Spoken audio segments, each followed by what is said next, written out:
नमस्कार मित्रांनो, परत एकदा स्वागत आहे तुमचं आपल्या YouTube channel travel with सूर्यामध्ये.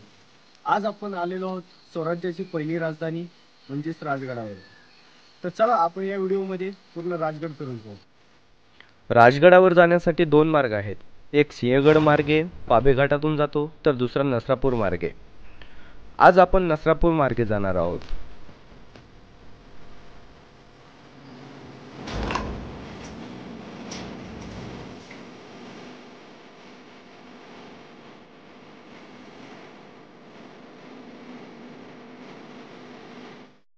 Rajgad किल्ला सुमारे पुण्यापासून 60 किलोमीटर अंतरावर आहे. राजगडावर जाण्यासाठी आम्ही सकाळी 4:30 ला प्रवास सुरू केला. वाटेमध्ये चहा घेत रात्रीच्या प्रवासाचा आनंद घेत सकाळी 6:30 वाजता मी गुंजवणे गावामध्ये पोहोचलो.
गुंजवणे गावामध्ये गाडी पार्क केल्यानंतर आपल्याला इथून ट्रेक करावा लागतो. तर ट्रेक अंतर साधारणतः 4 किलोमीटरचं आहे, तर आपल्याला 2 ते 2.5 तासाचा वेळ लागतो. आपल्या सोबत आहे गणू आणि छोटू आणि आपले विठ्ठल शेठ पुढे चालतात. हा आपला छोटू ट्रेकला आलाय, पण मस्त छत्री बित्री घेऊन फुल तयारी त्याची. हे छोटू भैया, विठ्ठल शेठ, हे बघा, हे सगळ्यात आमचे प्रोफेशनल ट्रेकर.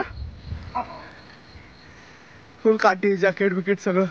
तेवढाच उत्साहात 12 महिने.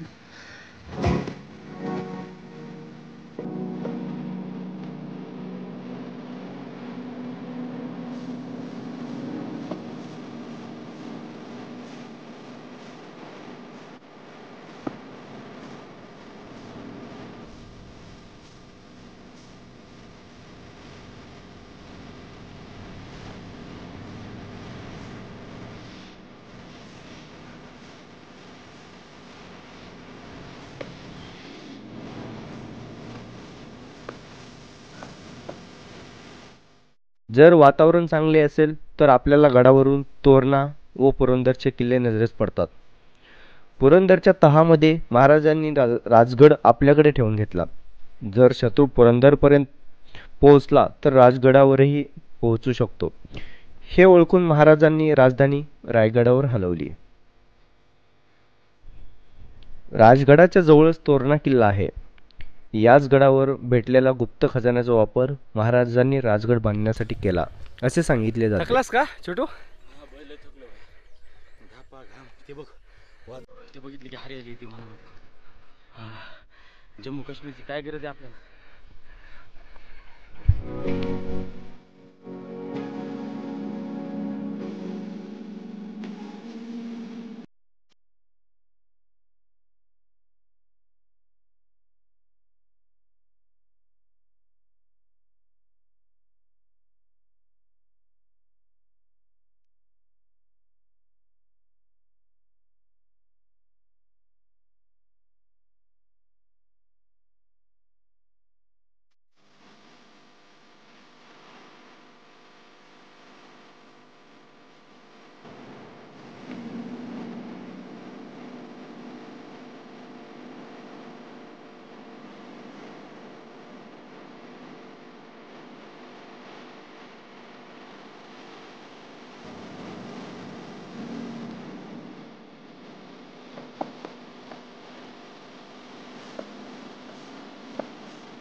टाकण्याचा हा आनंद अविस्मरणीय.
किल्ल्याचा शेवटचा टप्पा जरा चढण्यासाठी अवघड आहे, पण इथे रेलिंग्स बसवल्यामुळे थोडी भीती कमी वाटते.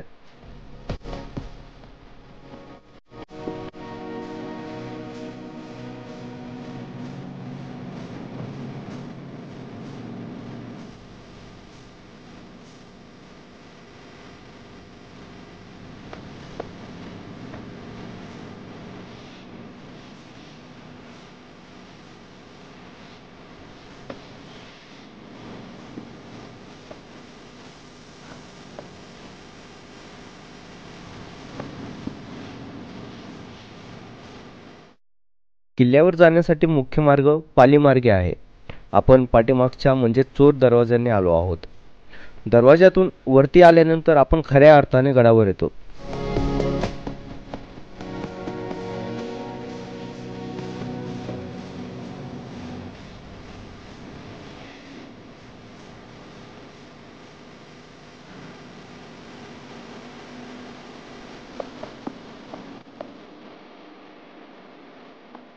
राजगडाला 3 माच्या व 1 बालेकिल्ला आहे.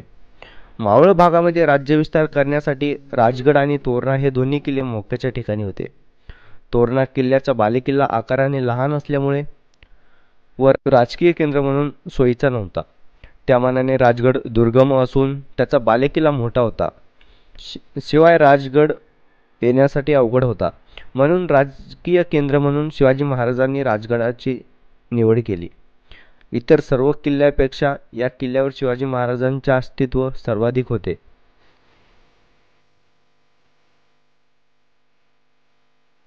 पद्मावती तलाव अगोदर चारी बाजूनी पॅक होता. तलावाकडे जाण्यासाठी फक्त हा एकमेव मार्ग होता, पण आता सगळ्या साईडची तटबंदी पडल्यामुळे तो पूर्ण रिकामा दिसतो. हा प्रमुख एकच मार्ग होता त्यावेळेस तलावाकडे जाण्यासाठी, आणि चारही बाजूनी असं बघा पूर्ण पॅक बंद होतं. आज गडावरती वातावरण असं आहे ना की कॅमेऱ्यामध्ये एवढं काय दिसणारच नाही. किती वेळ लागला आपल्याला वरती यायला किल्ल्यावर? हो, किती 2 तास. वरती आल्यावरती आपल्याला हे विश्रामगृह आहे ते. शिवाजी महाराजांच्या पत्नी व संभाजीराजांची आई सईबाई यांची समाधी देखील या गडावरती आहे.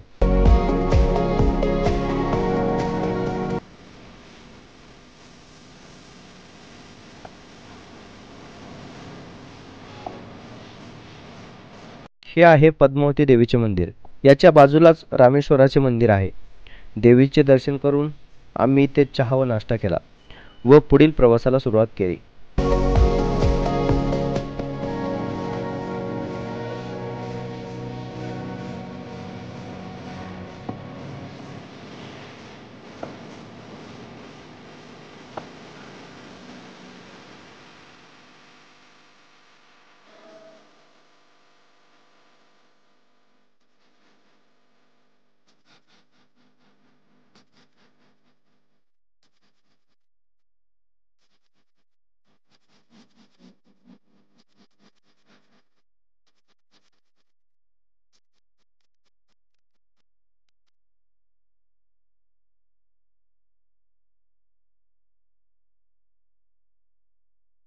हा अंबरखाना आहे. याच्या पाठीमागे अजून एक तलाव आहे.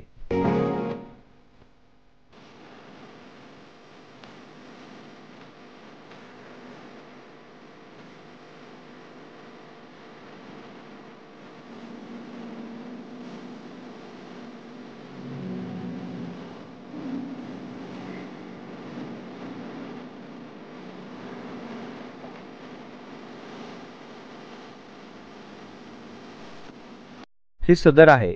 इथे सिंहगड वर आणि शाहिस्तेखानावर आक्रमणाची योजना आखली गेली होती. आपण किल्ले बघितल्यावर मनामध्ये प्रश्न येतो की बाहेर राज्यातील किल्ले एवढे चांगले अवस्थेत आहेत, मग आपलेच किल्ले या दयनीय अवस्थेत का आहेत?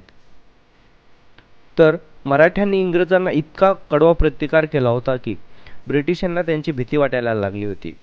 जेव्हा ब्रिटिशांनी किल्ले काबीज केले तेव्हा मराठी परत प्रस्थापित होऊ नयेत व त्यांना गड किल्ल्यांचं बळ मिळू नये यासाठी त्यांनी किल्ल्यांचा विध्वंस केला.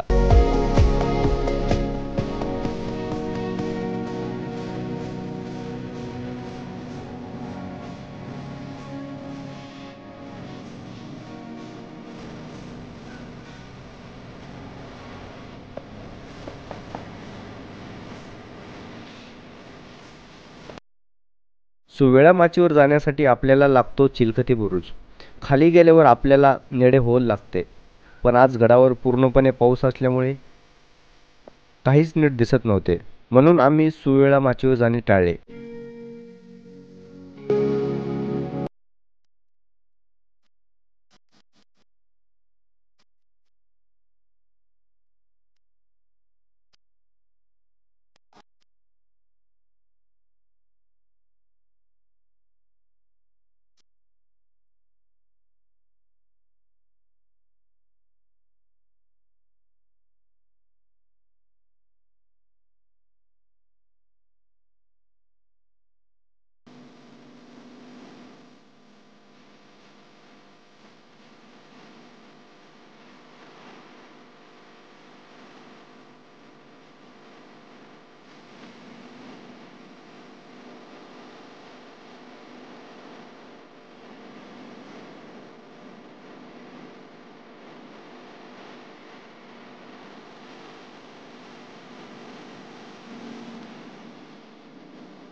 किती आता अर्ध्यापर्यंत आलोत का खाली आपण? मग आता शिक दिसायला लागलं सगळं खाली, वरती काही दिसत नाही. मित्रांनो, जर हा व्हिडिओ तुम्हाला आवडला असेल तर व्हिडिओला लाईक आणि शेअर करा, तसेच चॅनलला सबस्क्राईब करा.